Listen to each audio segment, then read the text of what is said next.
Malam, Ting. Malam bang. Iya. Malam menimpo. Siap. Nah, aku mau ke Bung Dempo dulu ya. Siap bang. Jadi menurut pandangan Bung Dempo nih kan, melihat fenomena yang muncul sekarang ini, itu kan, Iya. ada apa sih sebenarnya yang terjadi dengan urusan pertanahan di Provinsi Bengkulu? Iya. Ya. Pertama bang, sebuah kebijakan itu pasti berdampak jangka panjang. Nah, persoalan hari ini menurutku salah satunya adalah itu dampak kebijakan masa lalu. Dampak kebijakan masa lalu yang dibuat oleh pemerintah zaman dulu ketika HGU itu dibuat. Itu pertama.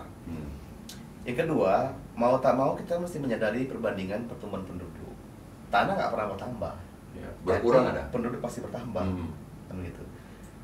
Hampir semua laporan yang saya terima, baik saya ke lapangan maupun aduan masyarakat, maupun aduan dari lembaga masyarakat, tidak ada HGU di Bengkulu ini yang tidak berkonflik dengan desa penyangga. Ya, saya pernah bikin pernyataan ini. Iya, tidak ada. Tidak ada. Betul. Tidak ada. Nah, rata-rata penyebab konfliknya itu adalah pertama, ketidakjelasan plasma. Satu. Kedua adalah ketidakadilan tenaga kerja terhadap masyarakat desa penyangga. Yang ketiga adalah ketidakjelasan CSR. Keempat adalah kezaliman baik pemangku kebijakan maupun penguasa HGU yang kadang-kadang merasa mereka berkuasa sehingga semena-mena menghadap rakyat sekitarnya. Gitu, Bang. Jadi memang ini memang sangat kompleks sekali, persoalan ini kompleks sekali. Tetapi kita juga mesti melihat dengan kacamata yang bening, Bang ya. Betul. Jadi gini, Ya. konflik ini kadang-kadang juga tidak murni juga dari masyarakat. Ada memang konflik tadi yang seperti yang sampaikan, memang dia merasa, oh ini kan HGU udah habis. Belum tanah poyangku. Yang aku nggak pernah ganti rugi.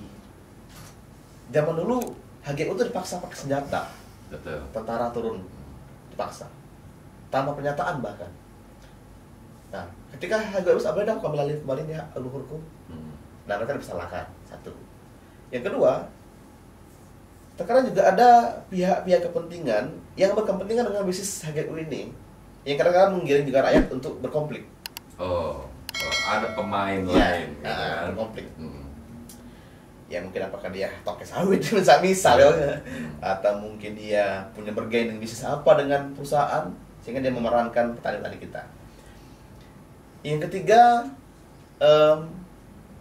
saya melihat ini juga ada permainan orang internal sebenarnya dari sebuah perusahaan yang pemilik izin HGU memainkan peran itu. Kadang-kala ya mungkin juga rebutan jabatan dalam perusahaan bisa jadi kan. Ya. Atau juga ini memang ya mohon maaf ya tadi persaingan bisnis antar mereka kan gitu kan. Nah ini memang kompleks sekali, tapi saya harusnya gini, titik poin kita adalah rakyatnya.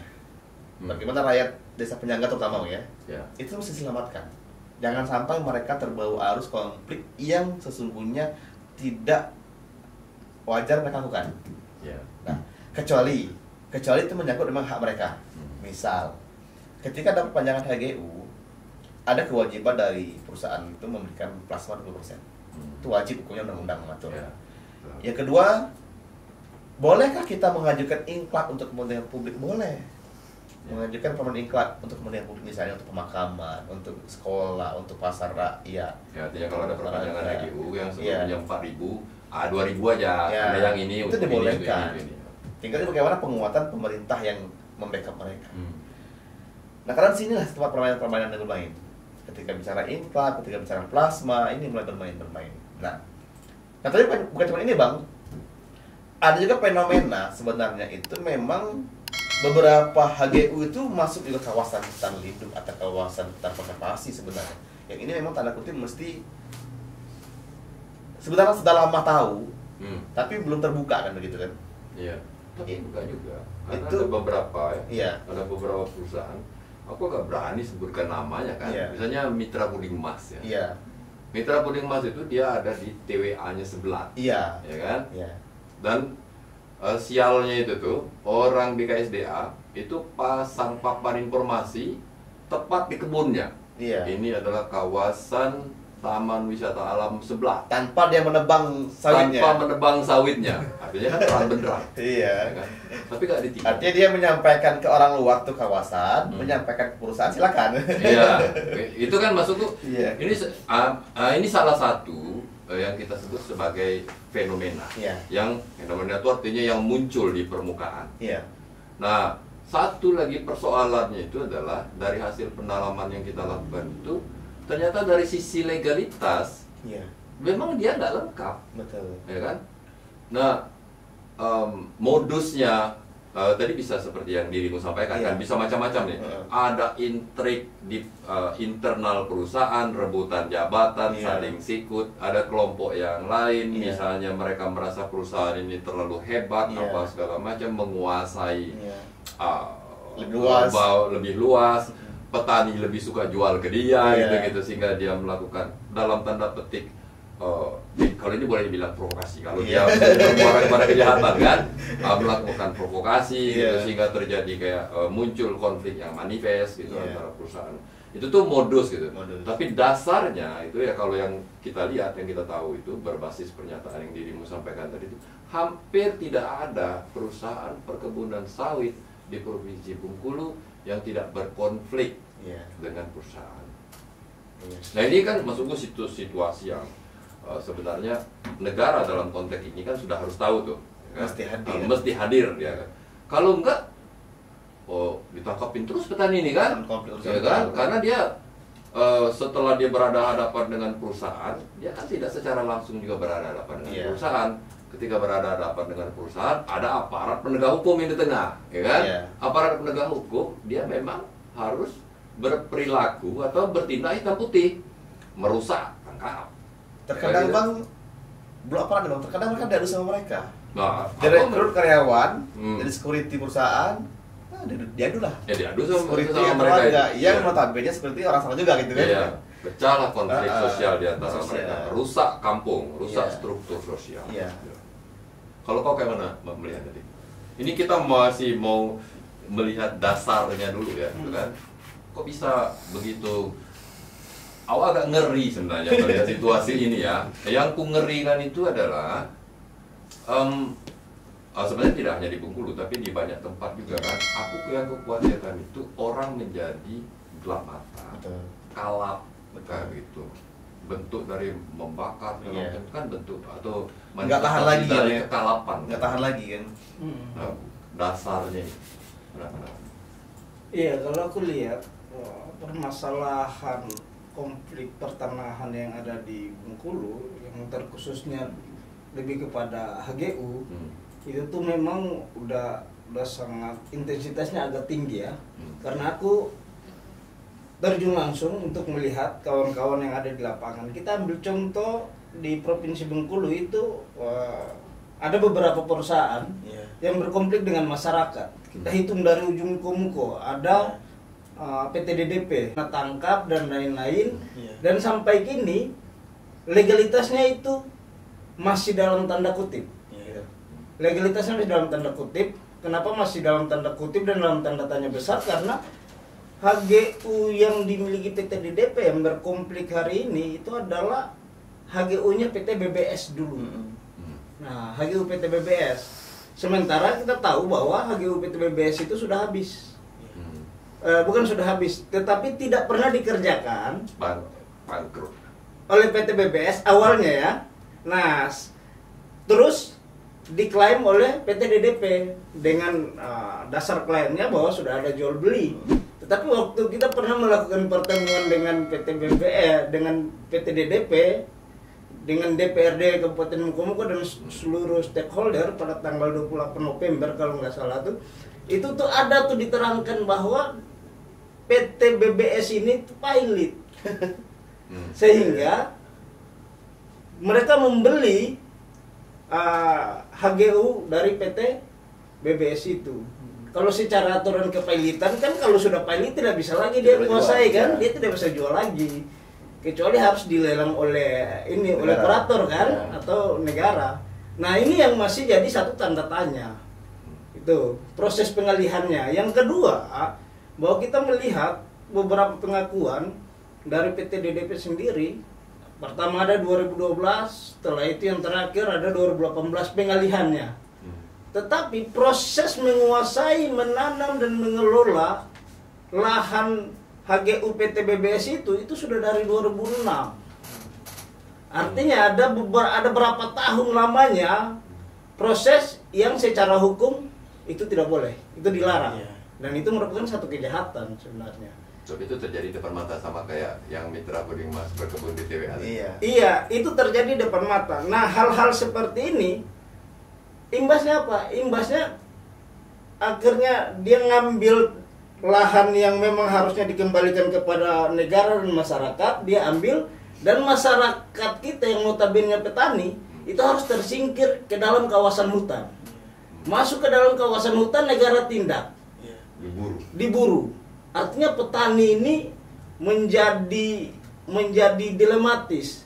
Mengambil HGU diburu sama perusahaan dan aparat penegak hukum, mengambil tanah kawasan juga sama diburu oleh negara aparat. Nah, dilematisnya mereka akhirnya apa? Bisa terjadi konflik. Ini satu hal yang harus kita perhatikan.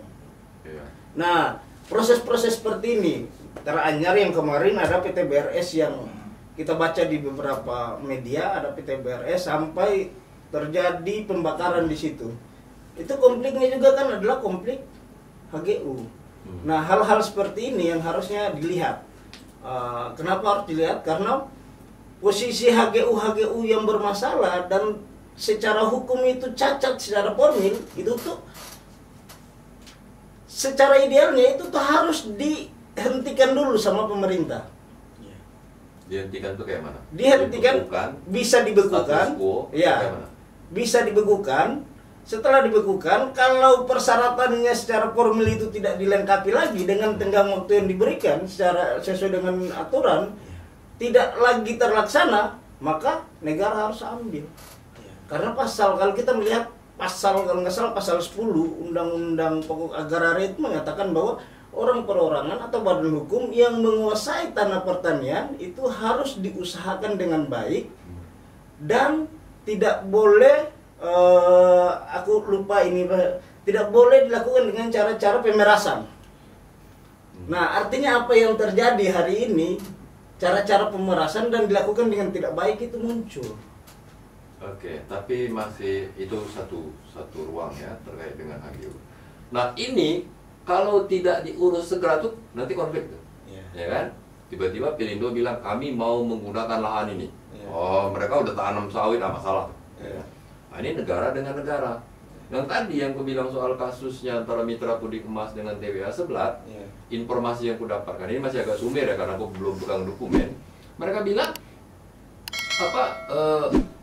sepertinya ada salah di proses pengukuran. Ini lebih kacau lagi karena menurut kami ini adalah wilayah HGU kami, ya kan? Menurut orang BKSDA, karena ini kan TWA itu kan dia vertikal kan, ini adalah wilayah TWA Seblat. Dan orang BKSDA santai itu dipasangnya papan informasi, di belakangnya kebun sawit milik Mitra Puding Emas. Sebenarnya kan gini Bang, ada namanya istilah keterlanjuran Bang. Aku agak repot aku bahasa itu kan. Tapi silakan. Istilah keterlanjuran istilahnya orang agraria, istilah kita kan. Ini asumsiku nih ya, ini kan toleransi yang memaafkan tapi mesti memperbaiki. Misal tadi yang lo bilang, Puding Emas telah terlanjur buka lahan. Tapi ketika ketahuan bahwa itu menyalahi, dia mesti kembalikan. Dan itu terjadi dulu ya di tahun 2000 berapa aku agak lupa, tapi kita selesai. Ada gini kan Bang, kalau ketahuan itu gini, ketahuan dia kembalikan tanpa dihukum. Ada pengakuan lah, diampuni loh, kamu nggak dihukum salah nih, tapi kembalikan menjadi semula nih. Sawitnya tebang, tanam lagi hutannya kan gitu kan, itu namanya keterlanjuran. Tapi kan enggak nih, nggak tahu terlanjur biar dibayar. Nah, kalau yang kasus yang dari Dharma Pratama, mereka itu sempat pada waktu itu ada proses supervisi ya. Jadi diukur, ternyata mereka masuk ke hutan produksi air IPU 1 seluas 371 hektar. Entah macam mana ceritanya pada waktu itu bupatinya Pak Iwan Yunus ya. Karena bilang, wah kayaknya kami kelebihan. Ya kan? Kami kelebihan, kami balikkanlah ke ini. Kami kembalikan ke Pemkab Kabupaten Mukomuko. Diuruslah sama mereka, ya kan? Sama Pemkab Kabupaten Mukomuko. Selesai Pak Iwan Yunus jadi bupati pada waktu itu. terjadi konflik. Karena orang merasa jago gitu, mulai pengen menguasai kan, mendapatkan lahan ini, bla bla bla bla, entah kayak mana ceritanya, gitu kan. DLHK pusing kepalanya mungkin, di bumi hanguskan itu. Tetapi DDP tidak mengembalikan lahan, tidak mengembalikan fungsi lahan itu. Jadi kalau mengacu ke dirimu bilang tadi, keterlanjuran, oke, Anda terlanjur, kan, tebang silakan tebang, tanamin balik, kan kayak dimaafkan. gitu, dimaafkan lah, gitu kan, namanya terlanjur kan. Pada itu mungkin meteran kita masih agak kusut, ya kan, zamannya belum pakai meteran digital, ya kan, belum pakai apa geographical atau global position system gitu. Tapi kalau secara kita bicara secara hukum, pemaafan itu diperbolehkan kalau itu karena kealpaan. Iya kan, keterlanjuran tadi, kan sengaja. Jadi kan Tetapi kalau sengaja itu sebenarnya nggak boleh. Makanya bilang So tafsir. ada bahasa. Ya kan baru dimunculkan sekarang kan, soal teknologi katanya kan. Baik. Dulu itu penetapan kawasan hutan itu tembaknya pucuk kuda katanya kan. Gunung selain sungai Ya kan? Batas itu, batas itu, batas itu. Hutan produksi katanya kan. Selapang. Ya kan? Nah itu oke lah gitu. Tetapi tidak dibiarkan ya. Ini tahun 2023 ini kan, ya kan? Lebaran Ya, semuanya itu bisa terang benderang Yeah. ya sekarang ini. Tidak boleh dibiarkan. Tapi faktanya itu masih dibiarkan. HGU yang tidak lengkap secara legalitas. Mereka mau perpanjangan HGU tapi warganya udah nggak mau karena salah satu persyaratan untuk melakukan perpanjangan HGU harus mendapatkan rekomendasi dari rakyat yang direpresentasikan karena Indonesia ini menganut demokrasi perwakilan itu oleh kepala desa. Udah nggak mau mereka ini gitu kan tuh, dipaksain juga. Udah habis waktunya gitu. Masih negara itu masih kasih perpanjang, kami kasih waktu setahun lagi. Itu untuk kasus Purnawira Daya Utama. Kami beri waktu setahun. Petani masih nunggu, oke lah, kami tunggu setahun lagi. Dalam kurun waktu setahun enggak juga selesai, gitu kan? Sampai sekarang masih berkonflik. Nah kemarin aku baca dirimu itu di media massa itu agak sedikit ini kan, hentikan perpanjangan HGU itu pernyataan kan? Ini menarik, ya? Nah, kita undang dia di sini. Apa latar belakangnya pernyataan itu? Gimana itu ceritanya? Ya tadi bang, dulu itu saya ini persisi. Rata-rata HGU ini kan dibuat dengan Orba. Ya. Dan dulu kan belum canggih. Rata-rata masih tembak, dor, gunung-gunung, sungai-sungai. Maka tidak memperhatikan sepadan. Taman sawit apa? Ketika dia mau perpanjangan HGU bingung mereka tuh, luasnya di mana sebenarnya kan? Bahkan ada yang nggak tahu di mana batasnya kan? Nggak tahu ukuran kilonya berapa kilo. Nah satu bang, yang kedua, kan tujuan investasi itu apa sih? Tujuan yang namanya investasi kan memajukan rakyat bang. Membangun ekonomi rakyat, meningkatkan pendapatan asli daerah, yang nanti rumah pajak dikembalikan bangun lagi kepentingan masyarakat. Lah kalau rakyatnya nggak mau, berarti kan ini kan, maka saya kasih solusi. Kan begini bang, apa sih kepentingan perusahaan bisnis, pabrik mau beli sawit, daripada pabrik itu repot mupuk, repot nebas, ya biar rakyat yang nebas yang mupuk, yang manen. Biar kita terima TBS-nya. TBS-nya. Tapi untungnya nggak besar.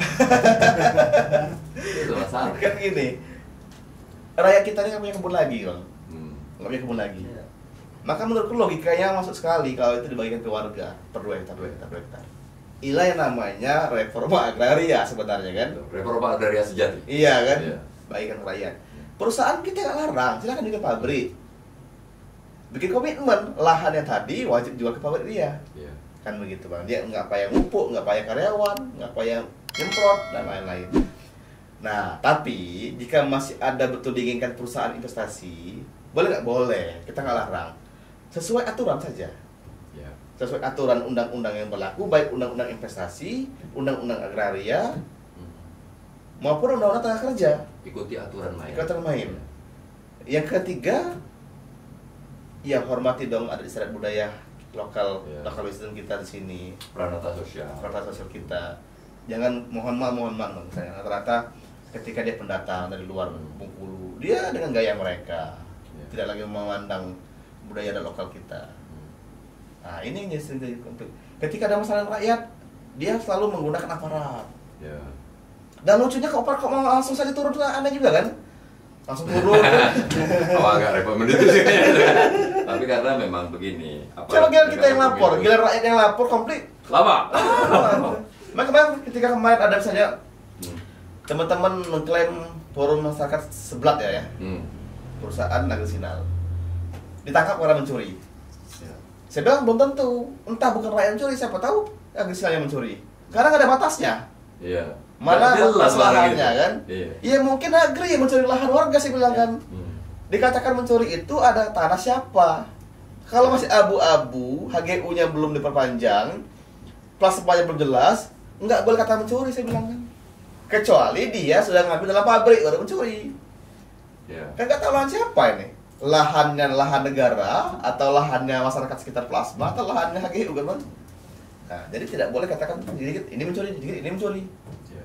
Nah, ini kan apa ya, frame yang sangat seolah-olah nih Bang ya, seolah rakyat kita ini nakal. Ya. Rakyat kita ini brutal, rakyat kita ini keras kepala, sekarang kan rakyat kita ini nggak ngerti aturan. Ini framing yang selalu muncul. Setiap diskusi kebijakan, setiap media mengatakan itu, selalu begitu. Ini pencurian, pemalakan. Lah apakah mereka nggak mencuri?